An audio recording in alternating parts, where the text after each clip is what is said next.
Assalamualaikum warahmatullahi wabarakatuh. Bertemu kembali saya Indah Tasya Siti Astuti. Kali ini kita akan membahas tentang praktik ekonomi Islam. A. Pengertian muamalah. Muamalah dalam Kamus Bahasa Indonesia artinya hal-hal yang termasuk urusan kemasyarakatan. Sementara dalam fikih Islam berarti tukar-menukar barang atau sesuatu yang memberi manfaat dengan cara yang ditempuhnya, seperti jual beli, sewa menyewa, upah mengupah, pinjam meminjam, urusan bercocok tanam, berserikat, dan usaha lainnya. B. Macam-macam muamalah. 1. Jual beli. Jual beli menurut syariat agama ialah kesepakatan tukar-menukar benda untuk memiliki benda tersebut selamanya. Apabila jual beli itu menyangkut suatu barang yang sangat besar nilainya dan agar tidak terjadi kekurangan di belakang hari, Al-Quran menyarankan agar dicatat dan ada saksi. A. Syarat-syarat jual beli. 1. Penjual dan pembelinya haruslah balik berakal sehat atas kehendak sendiri. 2. Uang dan barangnya haruslah halal dan suci, bermanfaat. C. Keadaan barang dapat diserah terimakan. Tidak sah menjual barang yang tidak dapat diserah terimakan. Contohnya menjual ikan dalam laut atau barang yang sedang dijadikan jaminan sebab semua itu mengandung tipu daya. D. Keadaan barang diketahui oleh penjual dan pembeli. E. Milik sendiri. 3. Ijab qabul. Seperti pernyataan penjual, saya jual barang ini dengan harga sekian. Pembeli menjawab, baiklah saya beli. Dengan demikian berarti jual beli itu berlangsung suka sama suka. Rasulullah SAW bersabda, sesungguhnya jual beli itu hanya sah jika suka sama suka. B. Khiyar. 1. Pengertian khiyar. Khiyar adalah bebas memutuskan antara meneruskan jual beli atau membatalkannya. Islam memperbolehkan melakukan khiyar karena jual beli haruslah berdasarkan suka sama suka tanpa ada unsur paksaan sedikit pun. 2. Macam-macam khiyar. A. Khiyar majelis adalah selama penjual dan pembeli masih berada di tempat berlangsungnya transaksi atau tawar-menawar, keduanya berhak memutuskan meneruskan atau membatalkan jual beli. B. Khiyar syarat adalah khiyar yang dijadikan syarat dalam jual beli.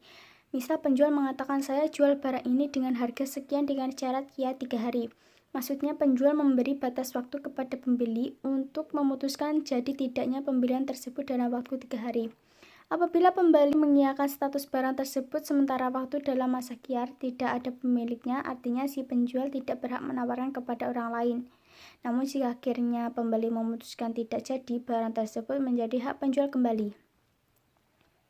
C. Khiyar alibi atau catat adalah pembeli boleh mengembalikan barang yang dibelinya jika terdapat catat yang dapat mengurangi kualitas atau nilai barang tersebut, namun hendaknya dilakukan segera mungkin. C. Riba. 1. Pengertian riba. Riba adalah bunga uang atau nilai lebih atas permukaan barang, atas pernukaran barang. Hal ini sering terjadi dalam pertukaran bahan makanan, perak, emas, dan pinjam meminjam. Riba apapun bentuknya dalam syariat Islam hukumnya haram. Sanksi hukumnya juga sangat berat. Diterangkan dalam hadis yang diriwayatkan bahwa Rasulullah mengutuk orang yang mengambil riba, orang yang mewakilkan, orang yang mencatat, dan orang yang menyaksikan. Hadis riwayat Muslim. Dengan demikian, orang yang terlibat dalam riba sekalipun hanya sebagai saksi terkena dosanya juga. Guna menghindari riba, apabila mengadakan jual beli barang sejenis seperti emas dengan emas atau perak dengan perak ditetapkan syarat A. Sama timbangan ukurannya, atau B. Dilakukan secara terima, atau juga C. Secara tunai. Apabila tidak sama jenisnya seperti emas dan perak boleh berbeda takarannya, namun tetap harus secara tunai dan diserah terimakan saat itu juga. Kecuali barang yang berlainan jenis dengan perbedaan seperti perak dan beras dapat berlaku ketentuan jual beli sebagaimana barang yang lainnya. 2. Macam-macam riba. A. Riba fadli adalah pertukaran barang sejenis yang tidak sama timbangannya. Misalnya cincin emas 22 karat sebesar 10 gram ditukar dengan emas 22 karat namun seberat 11 gram. Kelebihannya itulah yang termasuk riba. B. Riba qardi adalah pinjam meminjam dengan syarat harus memberi kelebihan saat mengembalikannya. Misal si A bersedia meminjam si B uang sebesar 100.000, asal si B bersedia mengembalikannya sebesar 115. Bunga pinjaman itulah yang disebut riba. C. Riba yadi adalah akad jual beli barang sejenis dan sama timbangnya. Namun penjual dan pembeli berpisah sebelum melakukan serah terima seperti penjualan kacang ketela yang masih di dalam tanah. D. Riba nasi'ah adalah akad jual beli dengan penyerahan barang beberapa waktu kemudian. Misalnya pembeli buah-buahan yang masih kecil-kecil di bawahnya kemudian diserahkan setelah besar-besar atau setelah layak dipetik, atau membeli pada musim kemarau tetapi diserahkan setelah panen. 2. Utang piutang. A. Pengertian utang piutang. Utang piutang adalah menyerahkan harta dan benda kepada seseorang dengan catatan akan dikembalikan pada waktu kemudian, tentu saja dengan tidak mengubah keadaannya. Misalnya utang 100.000 di kemudian hari harus melunasinya 100.000. Memberi uang kepada seseorang berarti menolongnya dan sangat dianjurkan oleh agama. B. Rukun utang piutang. Rukun utang piutang ada 3, yaitu 1. Yang berpiutang dan yang berutang. 2. Ada harta atau barang. 3. Lafaz kesepakatan. Misal, saya utangkan ini kepadamu. Yang berutang menjawab, ya saya utang dulu, beberapa hari lagi. Sebutkan dengan jelas atau jika sudah punya akan saya lunasi. 3. Sewa menyewa. A. Pengertian sewa menyewa. Sewa menyewa dalam fiqh Islam disebut ijarah, artinya imbalan yang harus diterima oleh seseorang atau jasa yang diberikannya. Jasa di sini berupa penyediaan tenaga dan pikiran, tempat tinggal atau hewan. B. Syarat dan rukun sewa menyewa. 1. Yang menyewakan dan yang menyewa harus telah balik dan berakal sehat. 2. Sewa menyewa dilangsungkan atas kemauan masing-masing, bukan karena dipaksa. 3. Barang tersebut menjadi hak sepenuhnya orang yang menyewakan atau walinya. 4. Ditentukan barangnya serta keadaan dan sifat-sifatnya. 5. Manfaat yang akan diambil dari barang tersebut harus diketahui secara jelas oleh kedua belah pihak. Misalnya, ada orang akan menyewa sebuah rumah, si penyewa harus menerangkan secara jelas kepada pihak yang menyewakan apakah rumah tersebut mau ditempati atau dijadikan gudang. Dengan demikian, si pemilik rumah akan mempertimbangkan boleh atau tidak disewa. Sebab resiko kerusakan rumah antara dipakai sebagai tempat tinggal berbeda dengan resiko dipakai sebagai gudang. Demikian pula jika barang yang disewakan itu mobil, harus dijelaskan pergunaan untuk apa saja. 6. Berapa lama memanfaatkan barang tersebut harus disebutkan dengan jelas. 7. Harga sewa dan cara pembayarannya juga harus ditentukan dengan jelas serta disepakati bersama. C. Syirkah. Secara bahasa, kata syirkah atau perseroan berarti mencampurkan dua bagian atau lebih sehingga tidak dapat lagi dibedakan antara bagian yang satu dengan bagian lainnya. Menurut istilah, syirkah adalah sesuatu akad yang dilakukan oleh dua pihak atau lebih yang bersepakat untuk melakukan suatu usaha dengan tujuan memperoleh keuntungan. A. Rukun dan syarat syirkah. 1. Dua belah pihak yang berakad. Syarat orang yang melakukan akad adalah harus memiliki kecakapan atau ahliyah melakukan tasarruf atau pengelolaan harta. 2. Objek akad yang disebut juga ma'qud alaihi mencakup pekerjaan atau modal. Adapun syarat pekerjaan atau benda yang dikelola dengan syirkah harus halal dan diperbolehkan dalam agama dan pengelolaannya dapat diwakilkan. 3. Akad atau yang disebut juga dengan istilah sigat. Adapun syarat sah akad harus berupa tasarruf, yaitu adanya aktivitas pengelolaan. B. Macam-macam syirkah. 1. Syirkah inan. Syirkah inan adalah syirkah antara dua pihak atau lebih yang masing-masing memberi kontribusi kerja, amal, dan modal mal. Syirkah ini hukumnya boleh berdasarkan dalil sunnah dan ijma sahabat. 2. Syirkah abdan. Syirkah abdan adalah syirkah antara dua pihak atau lebih yang masing-masing hanya memberikan kontribusi kerja, amal, tanpa kontribusi modal amal. Kontribusi kerja itu dapat berupa kerja pikiran seperti penulis naskah ataupun kerja fisik seperti tukang batu. 3. Syirkah wujuh. Syirkah wujuh adalah kerjasama karena didasarkan pada kedudukan, ketokohan, atau keahlian wujuh seseorang di tengah masyarakat. Syirkah wujud adalah syirkah antara dua pihak yang sama-sama memberikan kontribusi kerja amal dengan pihak ketiga yang memberikan kontribusi modal. 4. Syirkah mufawadah. Syirkah mufawadah adalah syirkah antara dua pihak atau lebih yang menggabungkan semua jenis syirkah di atas. Syirkah mufawadah dalam pengertian ini boleh dipraktikkan, sebab setiap jenis syirkah yang sah berarti boleh digabungkan menjadi satu.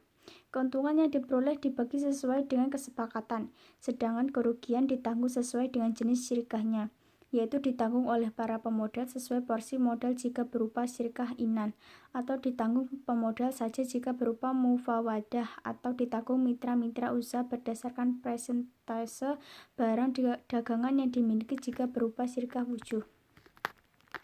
5. Mudharabah. Mudharabah adalah akad kerjasama usaha antara dua pihak di mana pihak pertama menyediakan semua modal sahibul mal, pihak lainnya menjadi pengelola atau pengusaha mudharib. Keuntungan usaha secara mudharabah dibagi menurut kesepakatan dituangkan dalam kontrak. Namun apabila mengalami kerugian ditanggung oleh pemilik modal selama kerugian tersebut bukan akibat kelalaian si pengelola. Seandainya kerugian itu diakibatkan karena kecurangan atau kelalaian si pengelola harus bertanggung jawab atas kerugian tersebut. 6. Musyarakah, muzarah, dan mukhabarah. A. Musyarakah. Musyarakah adalah kerjasama antara pemilik kebun dan petani di mana sang pemilik kebun menyerahkan kepada petani agar dipelihara dan hasil panennya nanti akan dibagi dua menurut persentase yang ditentukan pada waktu akad. B. Muzara'ah dan mukhabarah. Muzara'ah adalah kerjasama dalam bidang pertanian antara pemilik lahan dan petani penggarap di mana benih tanamannya berasal dari petani. Sementara mukhabarah ialah kerjasama dalam bidang pertanian antara pemilik lahan dan petani menggarap di mana benih tanamannya berasal dari pemilik lahan. Muzara'ah memang sering kali diidentikan dengan mukhabarah, namun demikian keduanya sebenarnya memiliki sedikit perbedaan. Apabila muzara'ah benihnya berasal dari petani penggarap, sedangkan mukhabarah benihnya berasal dari pemilik lahan. D. Perbankan. 1. Pengertian perbankan. Bank adalah sebuah lembaga keuangan yang bergerak dalam penghimpunan dana masyarakat dan disalurkan kembali dengan menggunakan sistem bunga. Dengan demikian, hakikat dan tujuan bank ialah untuk membantu masyarakatnya yang memerlukan, baik dalam menyimpan maupun meminjamkan, baik berupa uang atau barang berharga lainnya dengan imbalan bunga yang harus dibayarkan oleh masyarakat pengguna jasa bank. A. Bank konvensional. Bank konvensional ialah bank yang fungsi utamanya menghimpun dana untuk disalurkan kepada yang memerlukan, baik perorangan maupun badan usaha, guna mengembangkan usahanya dengan menggunakan sistem bunga.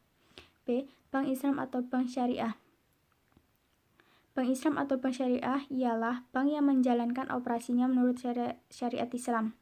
Setelah bunga yang ada pada bank konvensional tidak ada dalam bank Islam, Bank Syariah menggunakan beberapa cara yang bersih dari riba, misalnya 1. Mudharabah, yaitu kerjasama antara pemilik modal dan pelaku usaha dengan perjanjian bagi hasil dan sama-sama menanggung kerugian dengan persentase sesuai perjanjian. 2. Musyarakah, yaitu kerjasama antara pihak bank dan pengusaha di mana masing-masing sama-sama memiliki saham. 3. Wadiah, yakni jasa penitipan uang, barang, deposito, maupun surat yang berharga. 4. Qardul Hasan, yakni pembiayaan lunak yang diberikan kepada nasabah yang baik dalam keadaan darurat. 5. Murabahah, yaitu suatu istilah dalam fiqh Islam yang menggambarkan suatu jenis penjualan di mana penjual sepakat dengan pembeli untuk menyediakan suatu produk dengan ditambah jumlah keuntungan tertentu di atas biaya produksi. E. Asuransi syariah. 1. Prinsip-prinsip asuransi syariah. Dalam Islam, asuransi merupakan bagian dari muamalah. Kaitan dengan dasar hukum asuransi menurut fiqh Islam adalah boleh dengan suatu ketentuan produk asuransi tersebut harus sesuai dengan ketentuan hukum Islam. Pada umumnya, para ulama berpendapat asuransi yang berdasarkan syariah dibolehkan dan asuransi konvensional haram hukumnya. 2. Perbedaan asuransi syariah dan asuransi konvensional. Pada asuransi konvensional dikenal dana hangus, di mana peserta tidak dapat melanjutkan pembayaran premi ketika ingin mengundurkan diri sebelum masa jatuh tempo. Dalam konsep asuransi syariah, mekanismenya tidak mengenal dana hangus. Peserta yang baru masuk sekalipun lantas karena satu dan lain hal ingin mengundurkan diri, dana atau premi yang sebelumnya sudah dibayarkan dapat diambil kembali, kecuali sebagian kecil yang sudah diniatkan untuk dana tabaru atau sumbangan yang tidak dapat diambil. Terima kasih sudah menonton dan mohon maaf bila ada salah kata. Wassalamualaikum warahmatullahi wabarakatuh.